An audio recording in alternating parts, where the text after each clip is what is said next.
Hello friends, कैसे हो आप सब। आई होप सब अच्छे होंगे। तो आज हम स्टार्ट करने जा रहे हैं chapter number 7th of class 7th maths topic which is congruence of triangles. तो कॉन्ग्रेंस ऑफ ट्राइंगल्स को करने से पहले हम देखते हैं कि कॉन्ग्रेंट क्या होता है। कॉन्ग्रेंट का मतलब होता है when two figures are of the same shape and same size, यानी कि जिनकी शेप भी सेम हो और साइज़ भी सेम हो।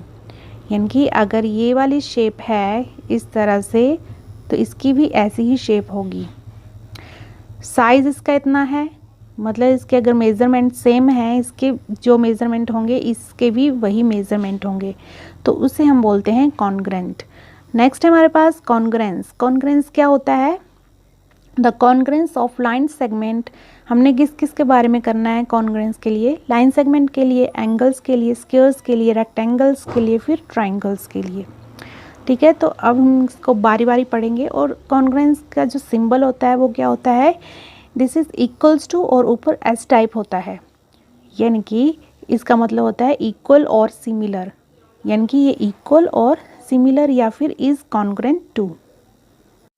नेक्स्ट है हमारे पास कॉन्ग्रेंस अमंग लाइन सेगमेंट। तो कॉन्ग्रेंस किसके लिए? हमने लाइन सेगमेंट के लिए कर लेते हैं पहले कि क्या होता है। Two line segments are congruent if they have same length.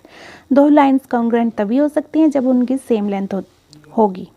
जैसे ए बी, यहाँ पे एक लाइन है, लाइन सेगमेंट है, तो उसकी जो लेंथ है वो कितनी है? 3 सेंटीमीटर। तो यहाँ पे जो है सी डी जो लाइन सेगमेंट है उसकी भी जो लेंथ है वो 3 सेंटीमीटर है। तो वो होता है कॉन्ग्रेंस अमंग लाइन सेगमेंट। यानी कि जो दो लाइन सेगमेंट है उनकी जो लेंथ होगी वो क्या होगी? सेम होगी। नेक्स्ट हमारे पास कॉन्ग्रेंस ऑफ एंगल्स। तो एंगल्स के लिए भी क्या होगा? दोनों एंगल्स क्या होंगे? सेम होंगे। यानी कि two angles are congruent if they have same measure. दो एंगल्स तब कॉन्ग्रेंट होंगे जब उनके पास मेजरमेंट उसका सेम होगा। मेजरमेंट एंगल का क्या होता है? यानी कि एंगल ये थीटा जो होता है वो सेम होना चाहिए, यानी कि ये 40 डिग्री है तो ये भी 40 डिग्री है। अब यहाँ पे देख सकते हैं कि C जो है वो R का सिमिलर है। कैसे? जैसे यहाँ पे क्या देख रहे हो आप? C जो है वो R का सिमिलर है। ये जो पॉइंट है इस पॉइंट का सिमिलर है। ये A पॉइंट जो है इस तरह से लाइन गई है, इस लाइन में ये जो P पॉइंट है इसका सिमिलर है। और ये जो B है जो कि एंगल का है और ये Q भी एंगल का है, तो B Q का सिमिलर है। तो यहाँ से हम क्या बोल सकते हैं? Measurement of angle V equals to measurement of angle Q। यानी कि इस तरह से हम बोल सकते हैं कि एंगल ABC जो है वो कॉन्ग्रेंट है या फिर इक्वल टू है किसके? एंगल PQR के। नेक्स्ट हमारे पास कॉन्ग्रेंस ऑफ टू स्क्वायर्स। अब स्क्वायर्स के बारे में क्या होगा कि स्क्वायर्स इक्वल होंगे, तो इसमें तो कुछ भी करने की ज़रूरत नहीं है, ऐसे आपने थोड़ा थोड़ा जान लो। Two squares are congruent if they have same side. दो स्क्वायर्स कॉन्ग्रेंट तब होते हैं जब उनकी सेम साइड होगी। यानी कि ए बी जो है वो पी क्यू के इक्वल होगा, बी सी क्यू आर के equal, C D S R के इक्वल और डी ए एस पी के इक्वल। यहाँ पे मैंने आपको बता दिया इस तरह से। ए बी जो ये जो बार लगाया है इसका मतलब होता है A B side. A B side जो है वो पी के साइड के इक्वल है, ये वाली साइड इसके इक्वल। यानी कि स्क्वायर तो हमें पता है कि जिसकी सभी साइड्स क्या होती हैं? इक्वल होती है। ये 3 होगी तो ये भी 3, ये भी 3, ये भी 3, तो ये भी 3 होनी चाहिए, तभी इन दो स्क्वायर्स को हम क्या बोल सकते हैं? कॉन्ग्रेंट बोल सकते हैं। नेक्स्ट हमारे पास कॉन्ग्रेंट ऑफ टू रेक्टेंगल्स। अब टू रेक्टेंगल्स का क्या मतलब होगा? अब रेक्टेंगल ये सबको पता है कि जिसकी ऑपोजिट साइड्स होती हैं वो इक्वल होती हैं, उसे हम बोलते हैं रेक्टेंगल। यानी कि सेम लेंथ होगी, सेम ब्रेड्थ होगी। ये सेम लेंथ होगी इन दोनों की। अगर ये 2 है ये भी 2 होगी, ये भी 2 होगी, ये भी 2 होगी, यानी कि इन दोनों की लेंथ क्या होगी? सेम होगी। वैसे ही इनकी ब्रेड्थ भी इस तरह से सेम होगी। यानी कि यहाँ पे मैंने लिखा थोड़ा सा, ए बी जो साइड है वो पी क्यू साइड के इक्वल है, तो ये दोनों भी इक्वल हो जाएंगे क्योंकि ऑपोजिट साइड्स आर इक्वल। वैसे ही बी सी जो है वो क्यू आर के इक्वल है, तो डी ए जो है वो एस पी के इक्वल हो जाएगा। This is congruence of two rectangles. Next हमारे पास कॉन्ग्रेंस ऑफ टू सर्कल्स। दो सर्कल्स का कॉन्ग्रेंट हम कैसे लिख सकते हैं? दो two circles are congruent if they have same radius. दो सर्कल्स कॉन्ग्रेंट तभी हो सकते हैं जब उन दोनों सर्कल्स का क्या होगा? रेडियस जो होगा, जो सेंटर से होता है वो क्या होगा? सेम होगा। अगर ये 2 सेंटीमीटर रेडियस है तो इसका भी 2 सेंटीमीटर रेडियस होगा। नेक्स्ट हमारे पास congruence of two triangles. Two triangles are congruent if they are same copies of each other and when superposed they cover each other exactly.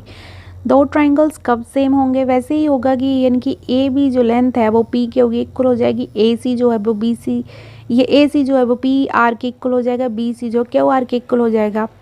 इस तरह से बताया है ये कि ए जो है सिमिलर है पी का, बी जो है सिमिलर है क्यू का, सी जो है सिमिलर है आर का। तो इस तरह से हम बोल सकते हैं ट्राइंगल ए बी सी जो है वो कॉन्ग्रेंट या फिर is similar to P Q R के इक्वल होगा।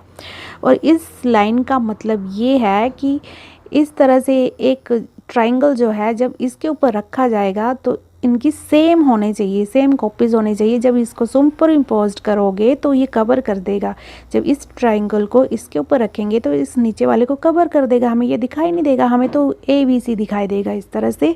तो इस लाइन का ये मतलब हुआ, ठीक है।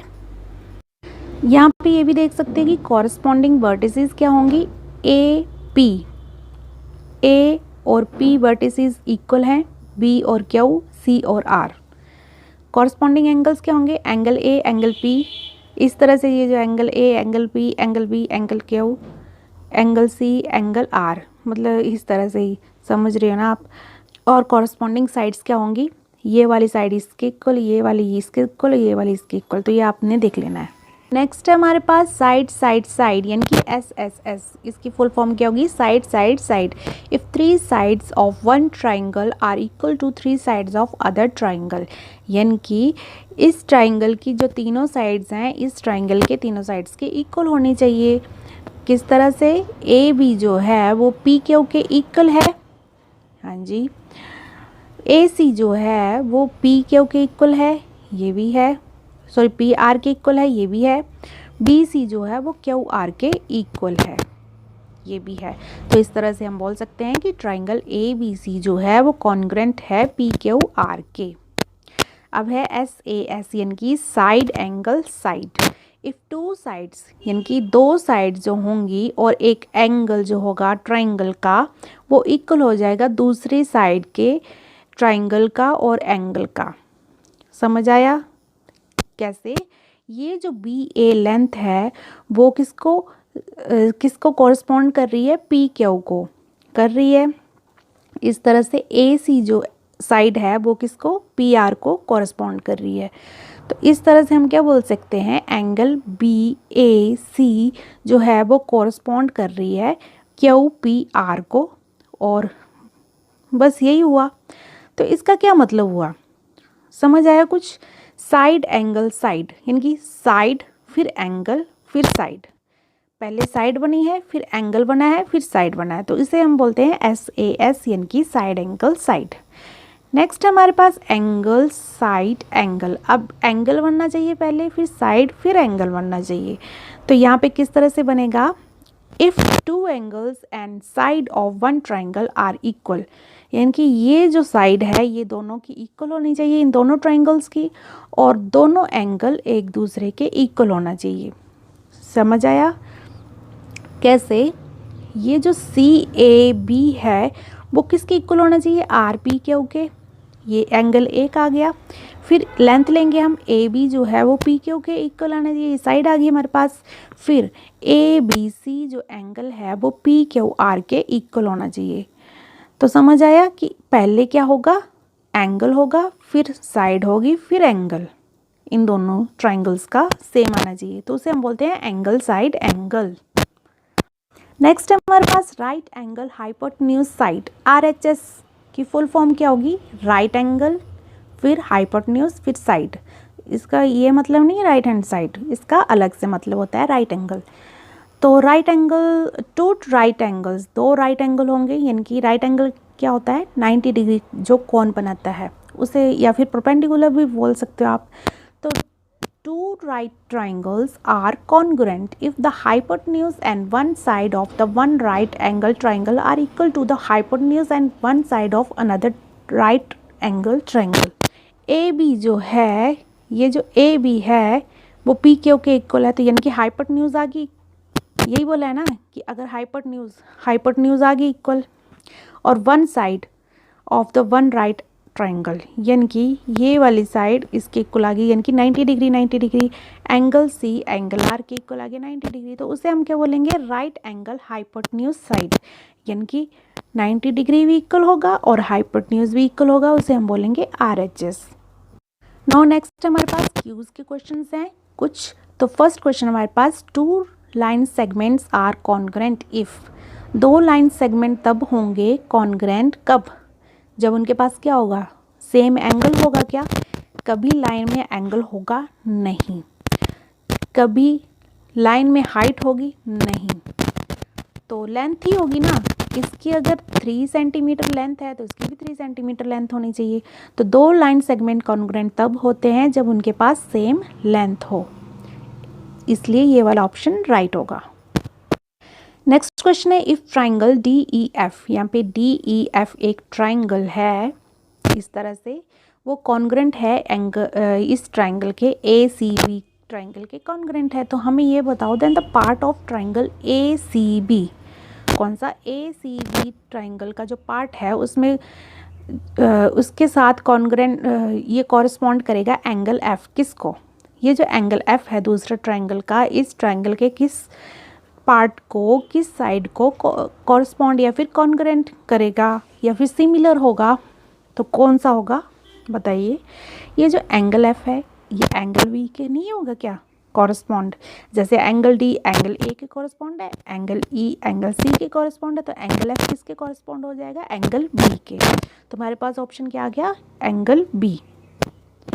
नेक्स्ट क्वेश्चन हमारे पास third question, if triangle ABC एक ट्राइंगल है और XYZ एक ट्राइंगल है, लेकिन इक्विलेटरल ट्राइंगल है, इनकी इन तीनों की साइड्स और इन तीनों की साइड इक्वल होंगी, इसकी 2 2 2 होगी, इसकी भी 2 2 2 हो जाएगी, और एंगल और क्या बताया है, AB साइड जो है वो XY के इक्वल है, तो कंडीशन ये रख दी गई है कि ट्राइंगल ABC जो है वो कॉन्ग्रेंट हो है या फिर इज इक्वल टू है ट्राइंगल XYZ के। तो ये बताया है भाई, यहाँ पे ये नहीं बताया है, कोई एंगल नहीं बताया है, जब एंगल नहीं बताया तो एंगल वाला तो वैसे ही ख़त्म करो, पहला ऑप्शन नहीं होगा, लास्ट वाला भी इसमें भी एंगल आ रहा है तो ये भी नहीं होगा। अब RHS और SSS में देखते हैं, RHS तो यहाँ पे 90 डिग्री का कोई कोण नहीं बन रहा है, तो यानी कि ये भी नहीं होगा, हाइपोटेन्यूज भी नहीं है क्योंकि इन तीनों की साइड्स जो हैं वो सेम हैं इन ट्राइंगल्स की।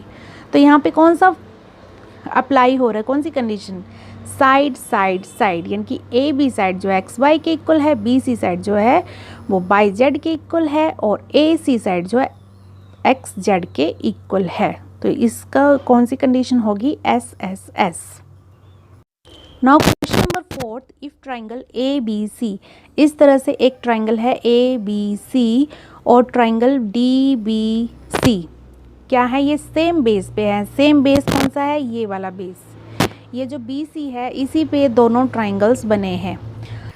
तो यहाँ पे इन्होंने सारी साइड्स दे रखी हैं कि AB जो है वो DC के इक्वल है, ये इक्वल्स के होते हैं, और ये जो DB है वो किसके इक्वल है, AC के इक्वल है, और बेस तो वैसे ही इक्वल होगा उन दोनों ट्राइंगल्स का, ठीक है। तो हमें बताना है कि कौन सा यहाँ पे प्रॉपर्टी लगेगी इन चारों में से, ठीक है।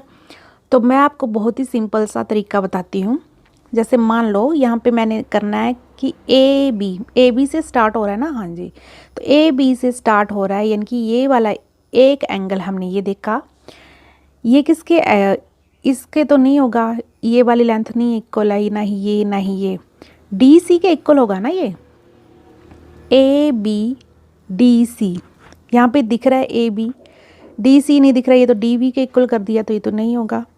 यहाँ पे AB है लेकिन CB के इक्वल कर दिया, बेस के इक्वल कर दिया, ये भी नहीं होगा। लास्ट वाला देख लो, क्योंकि थर्ड ही ऑप्शन है, AB जो है वो BC के इक्वल कर दिया, ये भी बेस में ही इक्वल कर दिया, नहीं। अब C ऑप्शन क्या था, AB और यहाँ पे DC आ रहा है ना, इक्वल आ रहे हैं, ये एक एंगल मतलब हमने ये इक्वल किए हैं, दोनों साइड्स इक्वल किए हैं। फिर क्या है, BC, AB फिर C, AB फिर C, यानी कि BC जो है वो किसके इक्वल आना चाहिए, DC तो हो गया था, और CB यहाँ पे BC और सी बी। इट मीन्स हमारे पास सी ऑप्शन राइट हो जाएगा।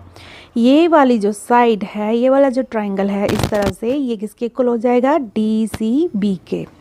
नेक्स्ट क्वेश्चन हमारे पास question number 5 which is in triangles A B C और एक डी ई एफ एक ट्राइंगल है, उसमें से बताया कि साइड कौन कौन सी इक्वल हैं। ये वाली ए बी जो है वो इक्वल है किसके, डी एफ के इक्वल है या फिर एफ डी के इक्वल है, और एंगल ए जो है वो एंगल डी के इक्वल है। तो हमें ये बताना है कि दो ट्राइंगल्स जो होंगे वो कॉन्ग्रेंट कब होंगे, यानी कि सिमिलर कब होंगे, बाय एस ए एस, यानी कि साइड एंगल साइड से हमें बताना है। तो वो भी नहीं बताना है, लेकिन हमें साइड बतानी है, क्योंकि ऑप्शन में तो साइड है। तो साइड एंगल साइड का हमने प्रूव नहीं करना, हमने सीधा बताना कि कौन सी साइड इक्वल होगी। तो आप क्या देख रहे हो यहाँ पे, हमारा पहला ऑप्शन देख लेते हैं भाई। अब हमें ये तो पता लग गया ना, ए बी जो है वो डी एफ के इक्वल है और एंगल ए जो है वो एंगल डी के इक्वल है। अगर ये इसके इक्वल है तो ये वाली इसके इक्वल हो जाएगी, यानी कि ए सी जो है वो डी ई के इक्वल हो जाएगा। लेकिन बी सी के बारे में हम नहीं बता सकते, क्योंकि ये बिल्कुल ही अलग हैं ये दोनों, ठीक है, क्योंकि साइड एंगल साइड दिया है, यानी कि साइड एंगल साइड रूल दिया है, तो इट मीन्स दो साइड्स इक्वल हो जाएंगी, ये इसकी इक्वल हो जाएगी। तो वही तो होता है साइड एंगल साइड का। तो फिर उस वजह से हम इस वाली साइड को हम नहीं ले सकते। अगर लेना भी चाहे तो साइड फिर साइड आना था, लेकिन यहाँ पे तो साइड एंगल साइड है, यानी कि साइड एंगल साइड, ये साइड इसके इक्वल हो जाएगी, ये साइड इसके इक्वल हो जाएगी, एंगल एंगल इक्वल हो जाएगा। तो अब ऑप्शन देख लो क्या होगा, बी सी। क्या बी सी ई एफ के इक्वल है, यही तो हमें नहीं दिया है, तो हम नहीं बोल सकते कि ये इसके इक्वल है, तो ये तो इनकरेक्ट हो जाएगा। अब बोला कि ए सी जो है वो ई एफ के इक्वल है, क्या ये ए सी ई एफ के इक्वल है, ये तो इसके इक्वल नहीं है, क्या इसके इक्वल कहाँ से आ गई, नो, तो ये भी रॉन्ग हो जाएगा। अब बोला कि बी सी जो है वो किसके इक्वल कर दिया इन्होंने, डी ई के इक्वल है। डी ई के इक्वल कौन सा होगा, ए सी इक्वल होगा, तो ये भी गलत हो गया। तो इस वजह से हमारा कौन सा ऑप्शन ठीक हो जाएगा, ए C equals to D E, यानी कि ये वाली साइड जो है वो डी ई साइड से इक्वल है। अब अगर ऐसे दिया होता है ए बी डी एफ, यहाँ पे कहीं नहीं दिया है, तो ये ऑप्शन नहीं है, तो ये वाला ऑप्शन ठीक हो जाएगा। अगर ये दिया होता तो हम इसको करेक्ट करते, पर ये नहीं दिया होना चाहिए था फिर, लेकिन उन्होंने ये दिया कि ए सी जो है वो किसके इक्वल हो गया, डी ई के इक्वल हो गया। पास लास्ट क्वेश्चन बचता है, in two triangles A B C and D E F, if A C equals to D F, B C equals to E F and angle A B C equals to D F equals to 90 degree, then two triangles are said to be congruent by. तो यहाँ पे बनाया हुआ है इस तरह से। अब क्वेश्चन अलग हो गया ना, ऊपर ही बनाना चाहिए था। ये दो ट्राइंगल्स दिए हैं ए बी सी और डी ई एफ, ठीक है। ए सी जो है, ये वाला ए सी जो है वो इसके इक्वल दे दिया है, हाइपोटेन्यूज के इक्वल आ गया, और ए बी इस तरह से दिया होगा ना, और क्या दिया है, B C equals to E F. ये जो बी सी है वो ई एफ के इक्वल दे दिया है, और एंगल ए बी सी जो है वो डी ई एफ के इक्वल दे दिया, यानी कि 90 डिग्री का कौन। अब ए सी और डी एफ क्या हो गए, यहाँ पे क्या हो गए, ये हाइपोटेन्यूज हो गए, B C B E F जो हो गए वो साइड होगी, और ये वाला एंगल जो है वो इस एंगल के इक्वल हो गया, यानी कि 90 डिग्री का हो गया। तो इस तरह से हम बोल सकते हैं कि ये जो ए बी सी ट्राइंगल है वो कॉन्ग्रेंट है किसके, डी ई एफ ट्राइंगल के। तो यहाँ पे कौन सी प्रॉपर्टी लग रही है, आप देख रहे हैं यहाँ पे कौन सी, राइट एंगल हाइपोटेन्यूज और साइड, राइट एंगल हाइपोटेन्यूज और साइड। तो हमारे पास ऑप्शन कौन सा हो जाएगा, आर एच एस, क्योंकि साइड एंगल साइड तो लगेगा नहीं, बिल्कुल नहीं लगेगा। एंगल साइड एंगल, दो एंगल तो है नहीं, साइड साइड साइड तीनों साइड तो इक्वल है नहीं, और यहाँ पे साइड एंगल साइड तो लगेगा नहीं, क्योंकि यहाँ पे तो हाइपोटेन्यूज दे रखा है, ठीक है। तो इसलिए A option is correct answer. तो ये थे हमारे 6 के 6 क्वेश्चन। इस बार वीडियो थोड़ी लेट हो गई है, क्योंकि थोड़े से हेल्थ इशू चल रहे हैं, तो आप भी कुछ करते रहिए, पढ़ते रहिए, और थोड़ा थोड़ा मैं भी कर रही हूँ हेल्प आपकी। तो आई होप आपको वीडियो पसंद आई होगी। तो टेक केयर, बाय बाय, और ऐसे ही पढ़ते रहिए मन लगा के। और गर्मियों में तो आपको पता ही है बहुत ही लेजीनेस होता है, तो आपको जब भी टाइम मिले पढ़ो, ठीक है।